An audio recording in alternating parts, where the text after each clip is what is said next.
Podcast advertising is a very difficult business to make an arm and a leg for. And this is no knock on who we work with on the podcast side. It's not even their fault.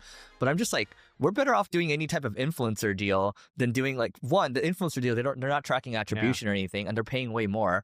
And then on the other side, I'm just like, $3,000 for a month. You know what I mean? So like podcast, it's a lot of work for $3,000. Yeah, and then like I have to record it too, and we've resorted to using 𝗛𝗓𝗡𝗧 now for my voice, and I'm sure you do the same thing. But I'm just like, podcast ads versus influencer marketing. It seems like podcast ads, like pricing seems to be going downwards right now, whereas influencer is just going upwards. I agree with you. I don't see, unless you're like a Joe Rogan or something like that, where you just have a really massive audience.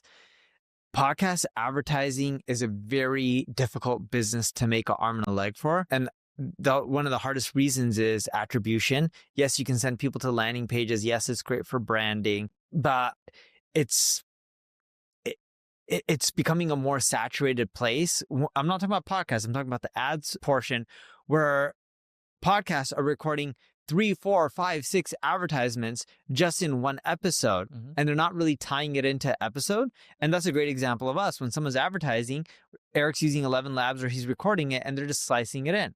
While sometimes when Joe Rogan has a sponsor, or some of the other big podcasters I've seen, they intertwine the ad within the episode and they make it more relevant, and it just works better. But that costs a lot more money and it takes a lot more effort. Yeah. Here's the problem with most marketing agencies. They don't understand what is happening with the world of AI. With my agency, 𝗔𝗕𝗢𝗨𝗧, we think about agentic workflows. We think about creating agents for the future. When we think about SEO, we think about creating different products, such as internal linking products or content consolidation products. And on the other side of things, we think about building products such as Care. We just think about making marketing easier overall. If you want to stay at the cutting edge of marketing and at the same time leverage the power of AI, go to 𝗔𝗕𝗢𝗡𝗏 and we'll see you on the other side. Even Joe Rogan doesn't necessarily weave it into his episodes that much. I've been listening to a lot of podcasts recently. Like Lex Fridman, he'll load the first 8 minutes, all like just reads, right? He's not really weaving it in.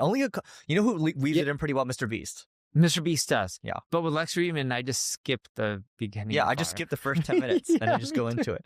So yeah, but anyway, that's what we think about podcast ads versus influencer marketing. I think, anytime someone reaches out to either of us for influencer, we should just try to push them into the podcast and include that in it. That's what I think we should do. Yeah, but when you look at Joe Rogan, when I look at a version of a successful ad, is what he did with, what was it called? On it, yeah. He owned a piece. He owned a piece. Yeah. But that was really well integrated.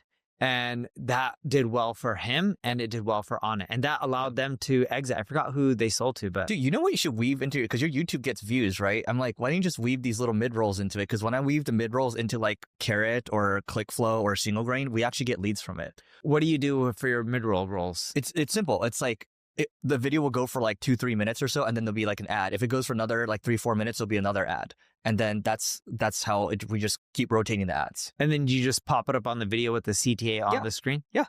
All right. You should do that. Because you're getting like hundreds of thousands of views sometimes, right? Per video. Over time, yes. Yeah. Not usually in the first I think it's worth it. Just do that. I guarantee you'll get more. Yeah. We should try it out. You can buy me more cookies. Yeah. After that. Yeah. Anyway, that's what we'll say. A jack of all trades, guys, is better than a master of one. See you tomorrow.